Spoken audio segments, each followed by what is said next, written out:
আমরা ঘুরতে ঘুরতে দমদম বিধানসভা কেন্দ্রে বিভিন্ন জায়গায় প্রার্থী সকাল থেকে ঘুরেছে, এখন কিছুটা হলেও ক্লান্ত, পরিশ্রান্ত এবং সেই কারণের জন্য বিশ্রাম নেওয়া, তাই তো? এর থামার কোনো ব্যাপার নেই, পথ চলা তো চলবেই। সকাল থেকে খাওয়া দাওয়া কি চলছে, নাকি একেবারে না খেয়ে খালি দৌড়ে চলেছে? লড়াইটা মারাত্মক বড় লড়াই নিঃসন্দেহে, সেই কারণে এটা তো চলবেই। খাওয়া দাওয়া যা আছে, আমাদের নিজের জন্য ছোট ছোট জিনিস আমাদের ভুলে যেতে হবে। সকাল থেকে এতটা রাস্তায় ঘুরলে, এত মানুষের সঙ্গে কথা বললে, মানুষের সমস্যাটা কি বুঝতে পারলেন? দেখুন, আপনাদের সঙ্গে অনেকক্ষণ ধরে কথা হচ্ছিল, দেখতেই পাচ্ছেন এই দমদমের মানুষের অনেকগুলো সমস্যা। প্রথমত এখানকার পৌর পরিষেবা, যেখানে দাঁড়িয়ে আমরা দেখতে পাচ্ছি সে ছেড়ে একটা জলের একটা বড় অংশের জায়গায় জল জমে।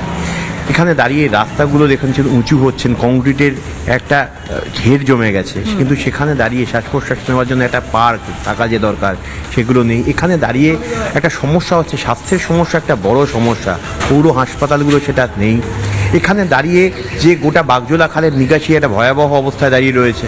এখানকার প্রান্তিক গরিব মানুষের ছেলেমেয়েরা, নবিত্ত মানুষের ছেলেমেয়েরা যে স্কুলগুলোতে পড়তে যেত, সেই স্কুলগুলো বন্ধ হয়ে যাওয়ার মুখে অথবা বন্ধ হয়ে গেছে।